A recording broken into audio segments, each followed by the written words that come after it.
Merci infiniment pour m'avoir accordé la parole.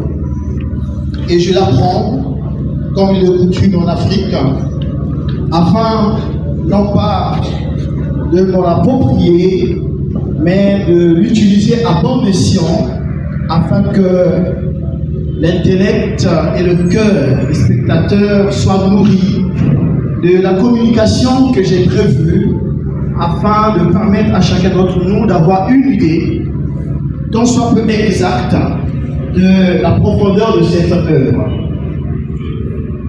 Mesdames et messieurs, amoureux du livre et de la culture, distingués invités à vos rangs et grades respectifs, c'est toujours un plaisir gargantuesque de nous retrouver ici autour du livre, à cet objet adulé par les uns et vilipendé par les autres, mais qui, en tout état de cause, contribue sans nul doute à la formation culturelle, intellectuelle, morale et spirituelle et gustative de l'esprit humain. Comme le disait Victor Hugo, vous vous rappelez très bien, lire, c'est boire et manger, et un esprit qui ne lit pas maigrit comme le corps qui ne mange pas. Fin de citation. Et le livre dont nous avons l'insigne honneur de vous présenter aujourd'hui est une œuvre romanesque remarquable, sécrétée avec maestria par l'écrivain Marlon Delors Makita. Par cette prime œuvre, l'auteur signe sans contexte sa naissance sur la galaxie littéraire africaine en général et celle congolaise en particulier. Il est évident, et j'en conviens, que l'auteur est porteur, comme tout créateur, d'une gestation assez féconde de moult œuvres littéraires dont la date de publication dépendra plus du bon vouloir du destin que de sa propre volonté. À compter de ce roman, son statut d'écrivain est par conséquent établi. Ainsi, pour mieux décrypter cette œuvre, il nous paraît judicieux de vous la présenter tant du point de vue forme que fond. Du point de vue forme, ce roman, publié en 2025 au Cameroun, est constitué de 250 pages et subdivisé en 16 chapitres avec une répartition inégale de pages. Il comprend également une première et une quatrième de couverture. La première de couverture nous renseigne de façon illustre non seulement sur l'identité patronymique de l'auteur, mais surtout sur le titre et le symbolisme infographique. Le titre, lendemain hypothéqué, formé avec la couleur rouge, traduit sans embâche l'idée force d'une tonalité plutôt sombre et introspective, suggérant une profonde réflexion sur les conséquences néfastes de nos choix et de nos actes sur notre vie, mais aussi sur les défis à relever. Quant au symbolisme infographique, il nous frappe avec une séduction visuelle indécrottable par la présence de deux juvenceaux et d'une jeune fille.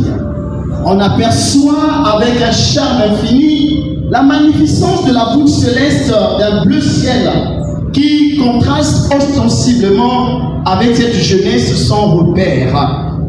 Regardez très bien, vous avez deux jeunes hommes vêtus en tenue kaki avec des coiffes cabalistiques et des sacs au dos. L'un, les yeux mi-clos d'euphorie, fumant de la cigarette avec une tête légèrement baissée, et l'autre armé d'une longue machette quasiment neuve. Juste à leur gauche, on observe une sublime jeune lycéenne en tenue scolaire boutinée, au corps généreux et stéamphide, aux formes calipiges et de teint clair ou éclairci par l'usage excessif de la chirurgie esthétique, avec un magnifique tissage marron de vrais cheveux sur la tête, se livrant insouciamment au selfie grâce à son iPhone Pro Max 17. mais une jeune fille dont la foudroyante beauté envoûtante, couplée à une mielleuse poitrine irrésistible, ne peut laisser sensible aucun cœur, même le cœur le plus dur. La 4e de couverture est plutôt consacrée à un résumé du livre et une biographie de l'auteur. Mesdames et messieurs, le décor de cette architecture romanesque étant ainsi planté, il nous paraît alors plus impérieux de relever sa substance. Du point de vue fond, le ciel de ce roman est émaillé d'une petite constellation de personnages dont les noms sont revêtus d'une résonance significative dans nos langues nationales ou maternelles, telles que, permettez-moi la prononciation, Longo qui veut dire foyer en lari, Olini qui veut dire homme en boshi, Baranda qui veut dire tuer en lari, Moninga qui veut dire ami en lingala, Moromoto qui veut dire violent en boshi, Mopanzi Mabala, briseur de foyer comme le tour d'aujourd'hui sur notre territoire national. Force est de noter que chaque nom est la fidèle expression ou illustration de l'identité du personnage auquel il est attribué. Cependant, parmi les acteurs, le personnage central est Nicolas, dont le nom signifie la victoire et dont le protagoniste est Witty. Vous comprenez très bien la Witty. Mesdames et messieurs, ce roman au titre fascinant est une démarche thématique qui remet en cause peu ou prou l'assertion de Victor Hugo selon laquelle ouvrir une école, c'est fermer une prison. Cette assertion hugolienne met en effet en lumière le rôle prépondérant de l'éducation comme le fléau de la délinquance et le phénomène de la criminalité dans la société en offrant de meilleures perspectives d'avenir aux jeunes défavorisés ou en conflit avec la loi. Elle souligne en outre l'idée qu'une éducation de qualité peut offrir des alternatives ou des opportunités susceptibles de réduire de façon considérable la probabilité de la délinquance. C'est d'ailleurs tout le sens de gravité de ce roman qui tourne autour de l'orbite problématique de la délinquance juvénile en général et en particulier de la délinquance en milieu scolaire. Fort longtemps, on a toujours cru, avec raison bien entendu, que l'école est un espace vital pour l'éducation, pour la formation, pour la transmission des savoirs et des valeurs. Mais le constat actuel révèle que le milieu scolaire est désormais assiégé et infesté par des antivaleurs, car il est devenu l'un des foyers de la manifestation de la délinquance juvénile. Sans nul doute, on est en face d'un livre qui traite d'une thématique d'actualité et même de l'une des plus grandes préoccupations du temps, car il y va de notre sécurité commune. En effet, à l'instar de la plupart des pays du monde, la société africaine en général et congolaise en particulier est confrontée à plusieurs formes de violence. Violence physique, violence verbale, violence sentimentale, violence émotionnelle, violence affective. Et chaque forme de violence, de délinquance gangrène actuellement nos établissements scolaires, et cette délinquance scolaire est pratiquée en majorité par des jeunes de sexe masculin à travers des affrontements, des risques avec l'usage immodéré des armes blanches et de tout ce qui est à leur portée. Par ailleurs, ce roman repose sur 3 grands piliers thématiques, à savoir l'éducation, l'amour et la délinquance. Primo, l'auteur met en exergue le rôle de l'éducation par la famille et par l'école, comme pour rejoindre Charles Montesquieu qui considérait qu'il existe une éducation domestique ou familiale, une éducation publique ou scolaire et une éducation par le monde ou de la rue. Il faut dire que ces 3 types d'éducation se retrouvent merveilleusement bien dans cette œuvre. Cette réflexion éducationnelle se traduit fort aisément à travers le comportement exemplaire de Nicolas, qui, belle, intelligente, véricondieuse, a été élevée avec abnégation par sa mère Longo, une femme fidèle, vertueuse et placide, affrontant chaque jour les épreuves de la vie avec une inébranlable équanimité. Elle se traduit aussi à travers la figure de Baoda, qui est l'archétype ou le paragon d'un enfant calme, respectueux, brillant, civique et laborieux. A contrario, elle est exprimée de façon négative à travers le comportement sulfureux, noceur et matérialiste de Witty et de Monica, deux enfants gâtés, prétentieux et outrecuidants, aux mœurs dissolues, comme l'avait déjà remarqué Rousseau dans Émile ou de l'éducation. Monica, avec une beauté fatale, incontestable, s'intéressait plus au Sugar Daddy qu'aux jeunes de sa génération, menant une vie de luxe et une vie de bâton de chaise, pour ne pas dire de prostitution. Secondo, la thématique de l'amour est très présente tout le long du livre. Dans ce registre, l'auteur nous promène avec élégance sur plusieurs tableaux de l'amour, manifestés sous plusieurs formes. De ce fait, on y découvre l'amour maternel, l'amour filial, l'amour charnel, mais également la dichotomie entre l'amour vertueux et l'amour matériel. Chaque forme de l'amour est incarnée par un personnage atypique. À propos de la délinquance, disons-le, l'auteur situe cette problématique désastreuse en milieu scolaire et dans la rue.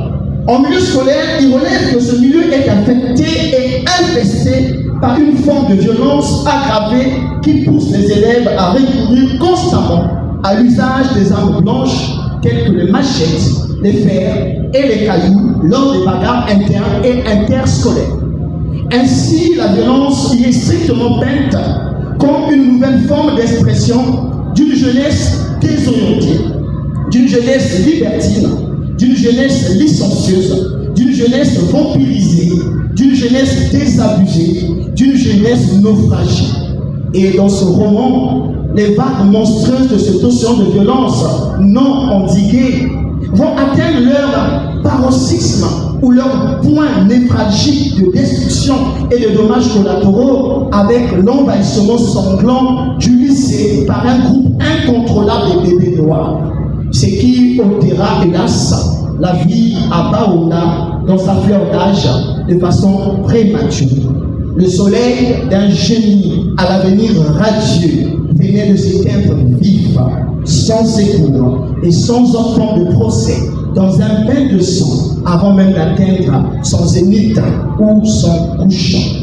Enfin, cette violence ou délinquance est manifeste à travers les couples. On peut relever à ce sujet l'infidélité grandiose de M. Olimi, le mari de Longo et père de Nicolas, qui va entretenir des relations extra-conjugales et qui aura un autre foyer avec une autre femme et des enfants, longtemps dissimulés sous le prétexte fallacieux de voyage professionnel. On peut aussi relever la violence comportementale de Witty envers Nicolas, qu'il prétendait follement aimer, car celle-ci, après lui avoir offert, comme sur un plateau d'or, la précieuse virginité de son jardin délicieux, sera abandonnée à son triste sort par Witty avec une grossesse. Elle s'est alors sortie ulcérée et en pleine déréliction. Cette négation de sa propre sémence va contraindre Nicolas, par peur d'être vitupéré ou houspillé par ses parents, à évacuer clandestinement cette grossesse avec le concours de Monica. Ce geste fatal exposera Nicolas avec un profond sentiment de contrition à être sur le fil du rasoir, c'est-à-dire entre la vie et la mort, pour un homme qu'elle a tant aimé et qu'elle croyait changer moralement, mais qui en réalité n'était qu'un fiefé imposteur, un séducteur hors pair, un tombeur infaillible, un cascadeur infatigable de cœur sensible, et pour tout couronner, un vrai terroriste sentimental. Mesdames et messieurs, tout compte fait, ce livre est un roman à mi-chemin entre le réalisme et la fiction, entre la moralisation et la dénonciation du phénomène de la délinquance et de la criminalité. Le phénomène destructeur de la débauche, de l'alcoolisme et du tabagisme dans nos sociétés est à travers le monde, sous le regard impuissant des parents et de la société. On ne sait plus à quel sein se vouer. C'est donc un vibrant cri de révolte contre la déliquescence actuelle et notre irresponsabilité commune à y mettre fin. Il est écrit dans une langue française châtiée avec un style alerte et précis qui nous tient en haleine avec quelques expressions locales et d'une rarissime beauté de vocabulaire riche et recherché. Il fourmille des figures de style variées telles que la comparaison, la métaphore, la litote. On sent néanmoins une certaine maturité de la maîtrise du genre romanesque. De ce point de vue, on peut donc être tenté d'affirmer, sans risque de nous fourvoyer, ni de nous louvoyer, que c'est un coup d'essai certes, mais aussi un coup de maître. Pour cela, mesdames et messieurs, je vous recommande vivement à l'acheter, pour le consommer sans modération, pour mieux comprendre les profondeurs abyssales de la problématique actuelle de la délinquance juvénile dans notre société, car Jean-Paul Sartre disait avec une infinie sagacité intellectuelle que la littérature est fille de son temps. Et ce roman vient à point nommé, car rien ne sert de courir, il faut partir à point, disait La Fontaine. Je vous remercie infiniment.